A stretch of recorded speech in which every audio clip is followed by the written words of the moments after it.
Muscles. Damn it, Jim. I'm an artist, not a doctor. Why am I doing Dr. McCoy? Hey, the reason I'm doing Dr. McCoy is because in today's episode of my Loomis method deep dive into drawing heads and hands, Loomis is talking about muscles. Now, he's keeping it fairly simple. He's saying we don't have to know all the muscles of the head. We just have to know a few key muscles to be able to understand what's going on. So in our last episode, Loomis charted out all the facial features and landmarks and guidelines. And yes, there's more freaking guidelines to know and learn. So today, Loomis is cutting loose and he's talking about all these muscles. Hey, I'm Rusty Nelson, your college art professor, and we're going in deep today talking about the muscles of the face and head. Holy crap, Batman, this is a deep, dark rabbit hole, so let's get in there and start figuring it out. All right, so here we are. This is this is my sketch pile. So I have been kind of collecting and keeping track of all the various sketches and studies we've been working with through the whole series of Loomis chapters. Well, hell, we haven't even gotten through any chapter yet. We're still working in that first chapter, men's heads, but I wanted to kind of give you a quick walkthrough.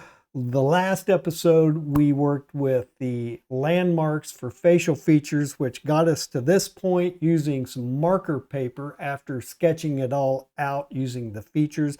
I got this fugly looking guy using the features that was covered in the last episode, and then we drew a picture, kind of a semi three-quarter view of this person, tightened it up with some marker paper.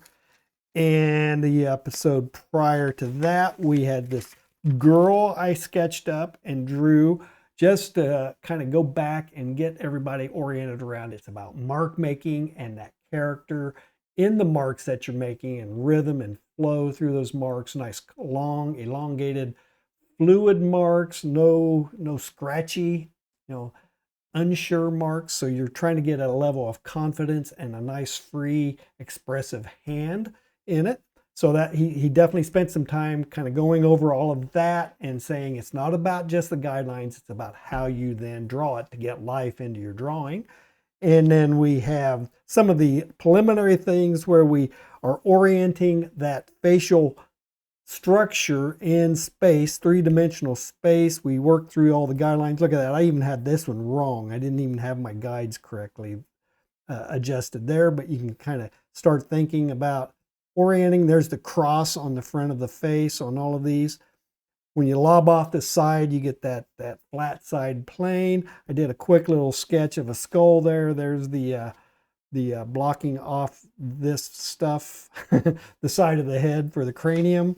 All right, and again, some more sketching, which gets us down here, over here to the sketch that we're going to be working on today. And I'm working with tracing paper again.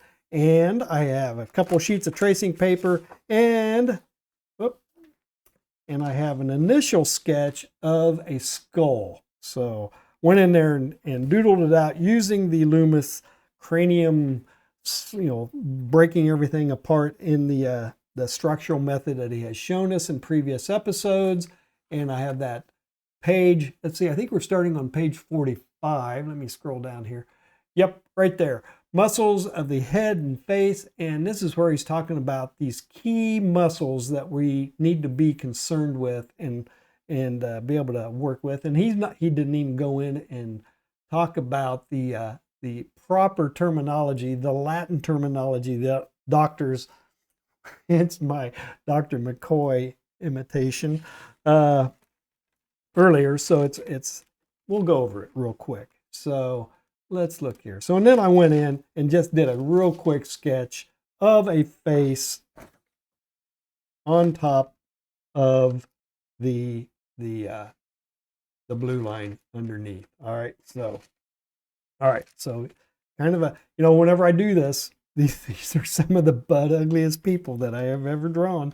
So right there's our guy. I think his ear needs to come back a little further. I'm always critiquing. And again, trying to get those eyes in the right location. That's always the fun thing. So, all right. So we have the sketch of the head on top of the, what did I do there? On top of the skull. And we're going to try blocking in the muscles that he's talking about in page 45. Goes into page 46. He gives us all sorts of nice looking sketches, expressions, how the muscles attach to the skull onto the side. I like sketching it out. Whenever I see stuff like this, I like sketching it out, and it embeds in my brain a little better. When I do that, it's like if you want to remember something, write it down. So it's the same idea, same principle here. So he's talking about the muscles on the back of the neck, right up here. Underneath side, you can see the neck, the diagonal muscles across, how it wraps around the structure of the neck. And then he goes in, starts talking about facial features in the mouth and stuff. But we're not, that's going to be our next episode, where we're going to start focusing on the mouth and the eyes and the nose. But right up here is what we're talking about today. And let's see here. What are the main takeaways here? One, I've already said it, right? You don't have to know all the muscles and bones in the head, just some specific ones. So the most important one, and let's go ahead and get started here. And let me get a red pencil. That red is muscles, all right? So, and if I get too damn confused, there we go. I want to be able to see that skull underneath, all right? So we have that whole muscle that comes right up underneath the cheekbone and attaches in right here on this whole rounded off plane, that area that we have lobbed off on the side of the head. That's all muscle. It comes right down underneath and attaches to this jaw. And it's not going to be probably anywhere near as nicely done as what Loomis did. So there it is on this side. It's coming in and it's attaching right up in here, wrapping right up here, coming in beneath, underneath, and attaching and coming in over here like that. Right, like that. All right, both sides. Oh God, now I got to do it symmetrical. All right, coming in, around, there we go. Right up there, right up under there, and then again comes in, attaches on the side of the head, just like that. So let's take a peek. So there's that muscle. Does that help? It doesn't look too bad. We can kind of see what's happening there, right up to that cheekbone. So there's definitely a hole in between the cheekbone and the side of the skull right there. So right there. All right. And then he's talking about the next one are these circular muscles around the eye, right in through here. All right. And you got to think of this like if you sliced a tennis ball in half and then sliced a opening inside it for the eyelids, right? Like that. All right, so let's get it in here, come around up here like that, and then slicing that tennis ball for the eyes to open and close. Those muscles will, oh good Lord. Come here, there we go. Those muscles will definitely look like that. And again, that slice happens right there on the eye. You can almost see the upper and lower eyelids right there. And actually there are secondary muscles. So you got this whole band of muscles around the eye right here. And then you have the muscles that pull it up on the upper and lower eyelid right here. So there you go. So all right, so you got all of those fun muscles. All right, and then he's talking about these ribbon-like muscles that come in off of the cheekbone. And this one's kind of a funky looking thing. So it attaches right here and it comes right down along. Actually, those are the happy muscles. He calls them happy muscles in the text. So that's the muscles coming down, connecting to the side of the face right there by the mouth. And that is what is going to, oh, I'll fake it in here. All right. comes right down there, right there to the corner, and then comes right up and attaches right up into this area right here. All right. And that's what's responsible for pulling the upper corner of your mouth into a smile. All right. And we've got the muscles. This is the labial muscle coming in right off the top here. Let me look here. How's he got it in his drawing? It comes clear out around the mouth and down and connects to the chin, and then also connects with this little spot on the chin, and that's right like that. So let's get it right in through here and down like that. All right. So right like that. Here, let's get the muscles coming in right in through here. All right. So there's the grabs right there, connects right up here on the cheek. Oh God, I gotta do it. Gotta do it again. There we go. Comes in. Well, it also connects. There we go. Comes around. This is all right. Yeah, you're gonna have to, if you really want to do it right, you're gonna have to practice it a couple times. My nose doesn't look symmetrical. All right, it goes right along the side of the nose, around the nostril. So, and this, if it looks familiar, these are essentially the rhythms for the Riley method that you're seeing. So Riley's really kind of a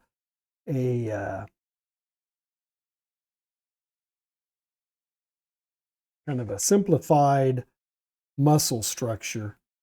Oops, I got to get this right in here. So right there to the cheekbone. So it comes up, connects all that. Oh, there's also muscles that connect to bone, which is this big muscle along the side of the head down to the jawbone. And then you have muscles that are attaching to the skull and then to flesh. And that's what the happy muscles are, and the unhappy muscles. He lists the labial muscles along here around the mouth as a unhappy muscle. Plus, there is even I forgot this.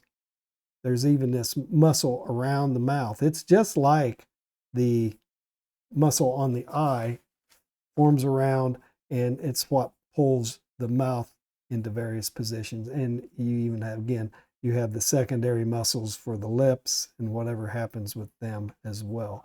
So all of these things are really working together to create the expressions and the facial features, and then they accentuate as they get older and stuff. So you start seeing a lot more of the pronounced features on people as they get older. So you also have these muscles. I'm looking here coming off. They're a diagonal. They come up, come down to the collarbone or right past the collarbone.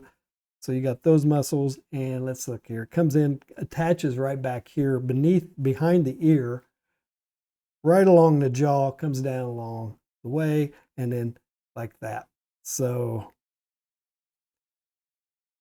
not that we're not really drawing anything pretty here. We're just trying to understand what is going on with those muscles. It is a good thing to know and have them, or at least be able to recognize when you see it, if you can't necessarily draw it specifically, but you can definitely see there's quite a structure. And also he's even talking about this little space right in here. Let's look here on the, yeah, you can see it right in here for, on his diagram.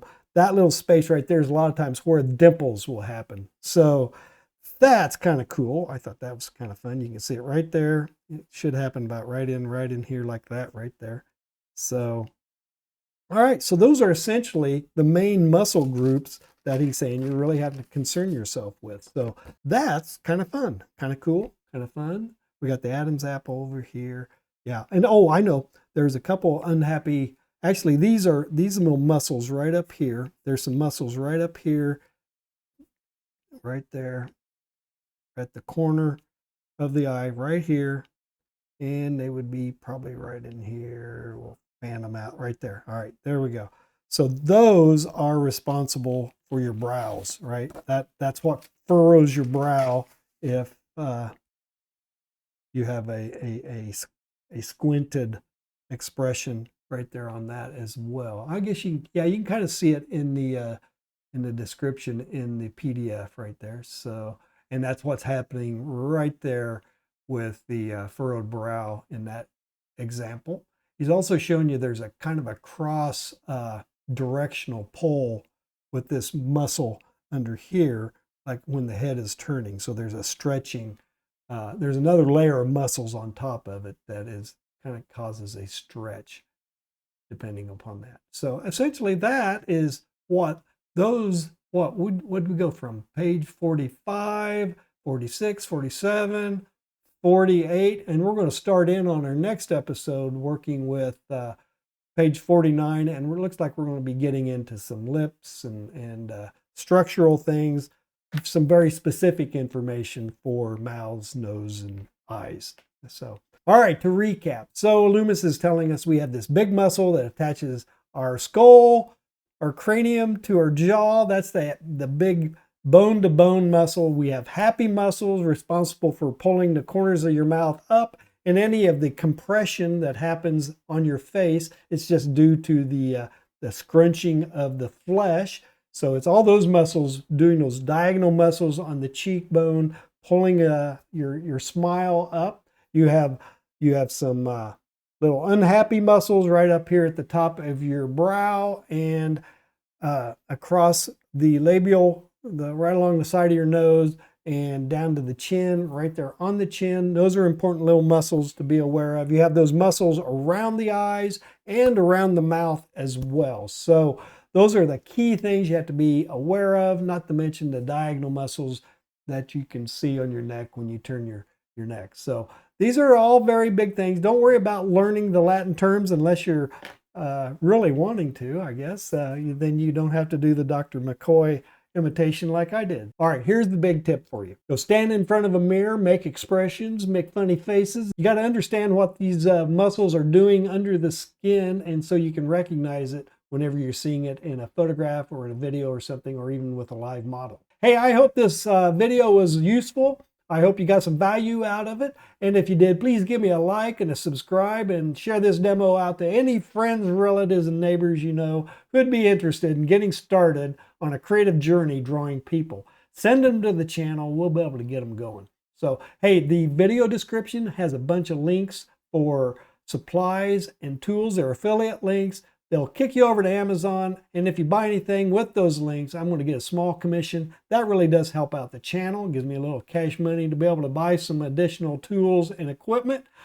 And I also have free links in the video description for Loomis, Riley, and Bridgman. They're out on my website. You can download those things, no charge. Check them out, get in there, dive into them. They're going to keep you occupied for a while. And then check out Gumroad. I have 2 digital products out there that if you're interested in watercolor, it'll take you from beginner to intermediate proficiency, or at least help.